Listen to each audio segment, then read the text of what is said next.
Hello and welcome to Simuldub Saints, your guide to seasonal anime dubs.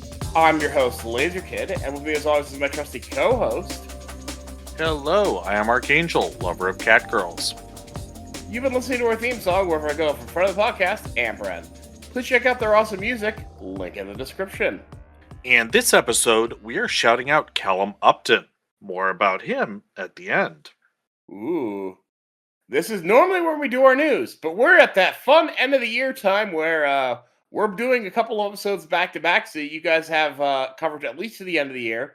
May or may not have something for New Year's, but we will be back in January. Not entirely sure when yet, because holidays be like that. But we want to get you at least covered through Christmas at least. So this week we're talking about hidden gems of Simuldubs from this past year, 2025. I don't think I have to explain what a hidden gem is, unlike what we're going to do next week. But basically, it's something awesome that you haven't heard of. I don't know. With some of this, if we talked about it, I'm not including it, even though Almost it might certainly. be. Yeah, we didn't do an episode on it. I'm sure we mentioned all this at one point or another, but the point is Sure. we feel that these have been underappreciated, or in my case, I'm guessing or checking with LK because I do not follow social media. I mean, I follow it to some extent, but not as much as you might think. But I hear More than the me. I hear the comings and goings and all of that. So, is what it is. But yeah, effectively, these are things that didn't get talked about as much as others might have been, and we still think they're pretty awesome. So you might want to check them out. This is for the entire year's worth of Simuldubs, across all of the platforms we watch. So Crunchyroll, High Dive, and Amazon. Although I don't think we included any Amazon, and not for the reasons you Don't think. think so. Not Yeah, they just haven't had many. yeah. And actually Amazon has been slowly getting rid of more and more of that stuff. So yay for that. That's not really a news thing, but that is a thing that's been happening. So Yep. yay for We'll that. we'll let that shake out and talk about it in the new year. We absolutely will. All right. Well, we've each got 3 hidden gems, and I don't think we have any crossover.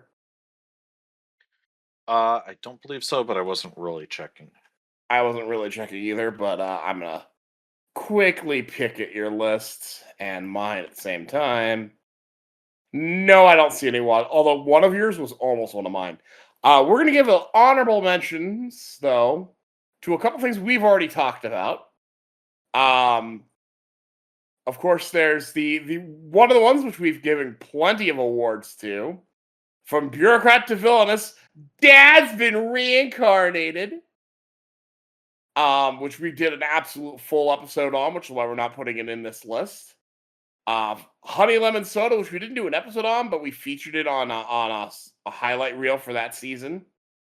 And then of course Zenshu. But given that my Twitter handle was literally LaserKid wants you to watch Zenshu for most of the year until they announced the Mega Man game, I think y'all know that we like Zenshu around here. Yeah. Oh my god. Yeah. If you guys think he's big into Dragon Ball, you have no idea how big of a Mega Man fan LK is. Oh, I It's was. been.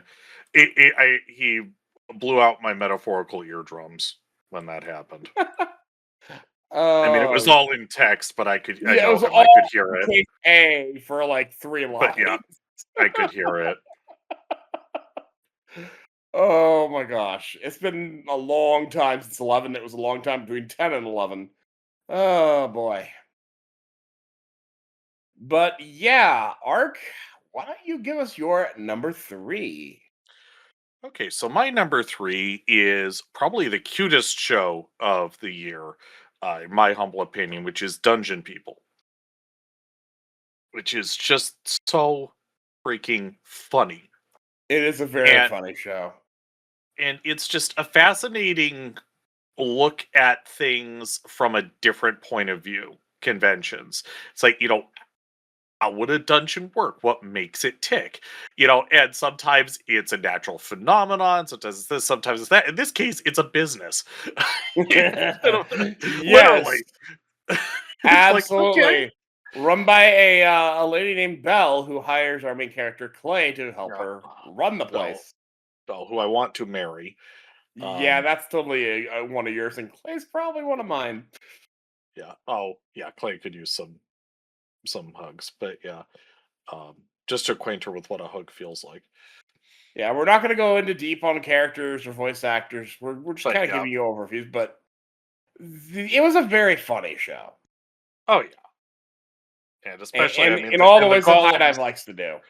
Yeah, and if you like cute little mascot characters, but can't stand the minions, which I never could even before they became a thing, the little rock golems are actually cute.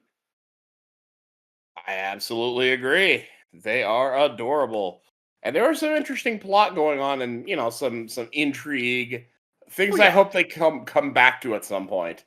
Well, we better get more. I hope so. But it's a good run. It's definitely worth your time. It's one of those shows on High Dive that makes High Dive worth having. Indeed, even through the bleeping UI. The UI is garbage, but the content and the dubbing is Yeah, not. but this is the regularly scheduled reminder to high dive, fire your UI team, or hire one if you don't have one. They do because they fixed it. They took out the old UI and put in the new and improved one, and it was not new. Well, it was new. Whatever. It was new, but it was not improved. Well, I'll come back to the earlier me thing. Unfuck yourself. We Anyway, love you, but High Dive. We come from a place of it love. yeah, if you didn't have such damn good content, I wouldn't care. Indeed. Well, my number three for Hidden Gem goes to something called Magic Maker. How to make magic in another world. This is one of those isekais, which is one of the reasons they can get talked about because it's isekai number 5,326. Yep. But there's some interesting stuff here. We didn't do an episode on it, but we did give it several awards. Not a ton of awards because that season that was in was pretty dominated by other shows. But this one was one that I thoroughly enjoyed, and I think you did as well. Oh yeah. Our main character, Shion, is isekai'd into a fantasy world. Well, his new name is Shion. I don't remember what his old name is. I'm not going to worry about it too Mhm. hard. But he was obsessed with magic. So he's like, hey, can I learn magic? And they're like, what's that? He's like, oh, there's no magic. So he goes around and finds it and then learns how to use it. And then it's a good thing he did because magical catastrophes start happening that if he hadn't done any work on, there might have been some serious problems. I mean, there's some problems to begin with, but it could have been a lot worse. And he's got the crazy sister and friend with Marie and all these other supporting characters that are quite entertaining. And ultimately, we learn that he comes from a very special bloodline. And this is one I also want a season 2 of. Better. So there's like two things going on here. One is the, catastrophe and stuff later, but the real focus of the show and the real selling point is the process of figuring out what is What? this? And he goes Yes. about this, to my mind, not scientifically, unfortunately, which is kind of annoying, but systematically, certainly. Well, he doesn't. That just means he's not a scientist, but he is smart enough to do it Well, systematically. And neither am I, but I can at least follow the basic precepts of the scientific method. Mostly, he doesn't seem to write anything down, which annoys the crap out of me. again, you have a particular mindset that's not most people. I have to remind you that a lot. But the guy's smart about it, and he gets pretty smart about how he goes around it. And I thought it was really entertaining and interesting. And yes, the learning of what is this power, how does it work, what can it do, what can it not do, that is a huge part of what makes this show special. And then once that's at least mastered to a point, putting it to the test. Fantastic show, worth your time. It gets my Simuldub Saints seal of approval, and it's the number 3 hidden gem from me. Okay. Well, my number two is Ameku MD, which, if this didn't take over the internet, I think that's a failure, frankly, because this show is the total package. It's funny, it's extremely clever, it's charming. it's way too short. We need much more of this. But it's basically Columbo meets House MD. Oh no, it was Ameku MD. So it's a lot of fun. And it didn't get no attention. It got some. It did get some. I'm sure, but like I said, if it didn't like take over the internet for 2 weeks, then it didn't get It enough. didn't, but I'll tell you why. It had to Mhm. compete with the likes of Dragon Ball Daima, Apothecary Diaries, Doctor Stone, Red Ranger Isekai, Solo Leveling, which did Yep. take over the And in my internet. opinion, in its humble way, it can stand shoulder to shoulder with any of those, even Daima. Look, I love Dr. Ameku. Ameku MD, Dr. Detective is great. I agree that it's a great show. It was never going to overtake even just Solo Leveling. Like that season had so many heavy hitters that even heavy hitters were going to get missing, like Honey Lemon Soda, Zenshu, also that Okay. season. You get my point. So that's why I don't think it took off. So you're Right, right but that you just missed what I said. I said it can stand with them. I didn't say it was going to right. get the Oh same no, amount and of it does. attention It because is it is a absolute top quality show. yeah, Agreed. and there's very little in the way of action, which puts it at a disadvantage as well. Well, So I mean, no, you don't have to be action there's to be not great. none, but yeah, right. You don't But have to be you know action how to be people great. are. Well, it depends. This isn't the Toonami audience necessarily. So, with Toonami, that would be a hard sell. But for Simuldubs, you'd be surprised. Some of those do better than you'd think. Non-action shows do better than you'd think. But yeah, it's not going to give you. It's going to have a hard time standing out against other major standouts like that. But it can. You're right. It certainly can. And I think it's interesting because it's not just a story of the day. There's some interconnected plot going on, and I think it's really interesting. Oh yeah, certainly more interesting than House's meta plot. I kind of wanted to go away. Oh, I didn't even know House had a meta plot. Oh yeah, well, it started out in season one as it focusing on the medicine, and eventually it became a soap opera, as these things always do, because that's That's what fair people enough. want. I don't blame them. I'm just disappointed. Well, I guess that's your number two. Hmm. My number two is a lot more recent, and it has the same problem that yours did. It's in a season that is kicking the crap out of it because everything else is god tier, but so is it. It's just how do you deal with may ask for one final thing. Uh, Campfire cooking. Toadman wants to be a common writer. Let's play Spy Family. I mean, there is a lot of cool. Asanda. There's so many amazing shows out there right now. Um, but for me, my number two is the dark history of the reincarnated villainess because it is the funniest thing I have seen all year. I can see it. Yeah, it is. It's got the same, not the same plot points at all, but the same writing energy as the one with Sid Kagano. Eminence and Shadow. Yes, Yeah, I that it not only has middle school syndrome, it is embracing it and lampshading it even as it indulges in it. It's Oh, beautiful. absolutely. It is beautifully funny. And I really love that the main character is just fully going in with Yana Magnolia is like Oh just God, running with everything that's happening. We've seen her have to play the part of the villainess that she's supposed to be and be like, "Yes, Yomi, join me in my evil plot. I'm biding my time, you fool." But she's also can be like, "Yeah, I was evil, but now I'm not. Now because I grew out of that." She is able to play with whatever situation is in front of her. yeah. She's doing everything she can to not die, but she's not the smartest, and I think she knows that, and it's funny as hell. Oh yeah, and I should have checked, but the voice actress, the English voice actress at least for the that lead character, she makes the show. That would be Kelsey Cruz. Oh my Um, God. and that would be So we you might know her as Yeiko Kirihara in Deki no Mogura most recently. The blonde hair girl. Yep.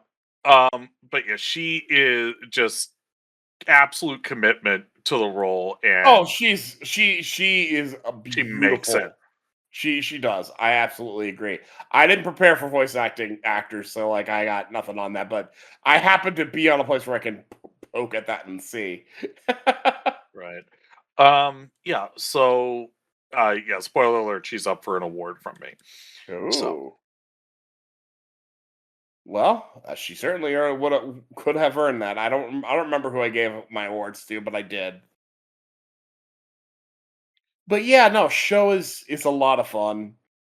Silly characters everywhere, silliness, and yet also some heartfelt moments as well. So I definitely think this is a hidden gem, especially if you like comedy. okay. And my final hidden gem is the water magician. It's one of these overpowered protagonist things. It's just if any way you could go about describing it, it sounds generic as all fuck, but it's better than it has any right to be. Yeah, no, I Like agree with that. genuinely, not provisionally. Like it is genuinely just a good show where you wouldn't think it would be, um, because generic. So It I was thought it actually one deserved of a the shout first out for ones that. I. It was one of the ones I thought of early on. It got pushed out by other shows for me, but it Hmm. is a fantastic choice. We got a great pro tag in Ryo Mihara, and yeah, dueling roles with him and Abel, and all the stuff going on. There's some cool storytelling going on. There's some slow plotting. It can be funny. It can be serious. It is. It's a good one. Yep. I think the one thing that it does very, very well that other shows, at least some other shows, really need to learn from is that it lets the B cast genuinely shine. I would agree. It's very good at that. In fact.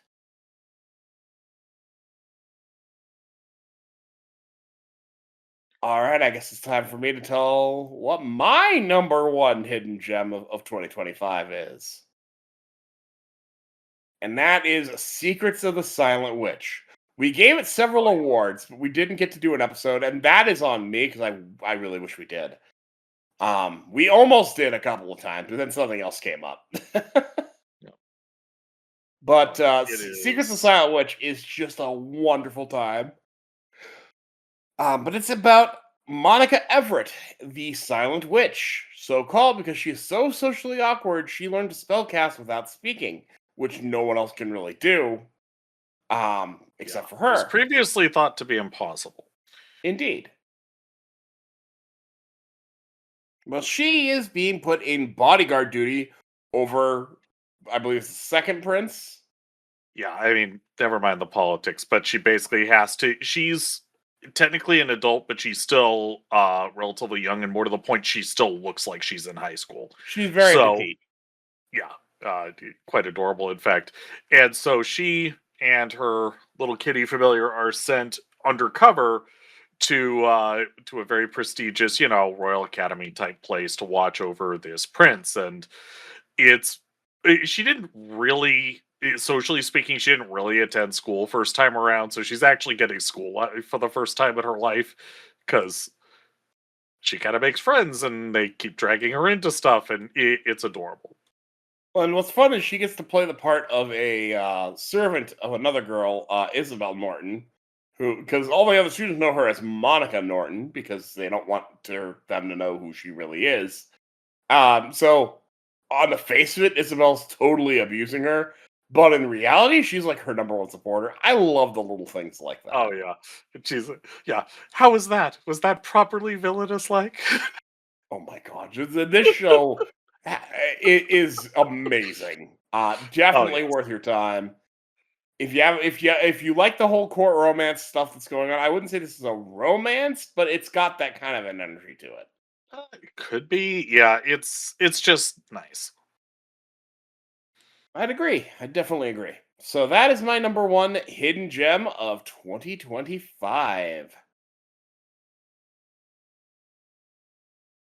And I suppose it's time for you, Ark, to do a shout out. All right. So this week's shout out is I wasn't going to get around to video game stuff for a while yet, but you'll understand next week why he's coming up now. This is Mr. Callum Upton, who is a British video game dev. I'm not sure exactly what he does, but he does occasional commentary videos on this and that, everything from technical stuff to calling out various scams or crypto things from this is why this cannot possibly work, here's the chapter and verse type of thing. And it's what's funny is the joke is if we had a $5 for every time Callum Upton made a game out of spite, we'd have 15 quid. Oh my gosh. Yes, like he'll make games, technical exercises to prove a point. So this guy is the real deal. It's like, if you're so cool, if it's so easy, why don't you do it? And he's like, okay, motherfucker. He doesn't talk like that, but he's like, okay. He's like, okay, mate. And he just goes and he does it over like a weekend. And he's like, here, it's on itch. You can play it. Now shut the fuck up. Amazing. So yeah, so in particular, if you're, I know some of our friends of the channel like to have things to listen to, find his Earth 2 playlist. If you don't know what Earth 2 is, I won't spoil the surprise. It was one of the star memes of the crypto bubble. And he was one of the ones who covered it most intensely and consistently. Boy. And he still checks in on it from time to time whenever there's anything to sell, but it's almost more like an old friend now. It's still hilarious. But yeah, that's him. Okay, well, that looks like to be about it. So, guess it's time for us to start closing out. So, Ark, where can the people find you? I'm hiding from all things Christmas except my family. Meanwhile, I've got a tiny Christmas tree and lights up, and I'm a silly person. But fair enough. As for me, you can find me on Twitter at LaserKidPrime. You can find me on Blue Sky at LaserKid. And you can find me on the Toonami Faithful podcast, where sometimes Eric joins us when we talk about Mashal, at least. And friends of the podcast, Sketch and Kuro and Steven and all those awesome people are there. We talk about Toonami shows. So if you like anime, you might want to check us out over there too. As for Simuldub Saints, you can hear us right here on YouTube, where I assume you are based on the view counts. That is our home base. That is where this podcast is meant to be. But if you just prefer to listen to us auditorially, we got you covered on Spotify podcast, and you have that pushing out to several other audio podcast platforms. Social media wise, Simuldub Saints are on Twitter and Blue Sky at Simuldub Saints for both. And we've even got a Facebook group, which is linked in several places that you might find us at. So that's where we are. Well, that about does it for this week's episode of Simuldub Saints. So until next time, catch you later.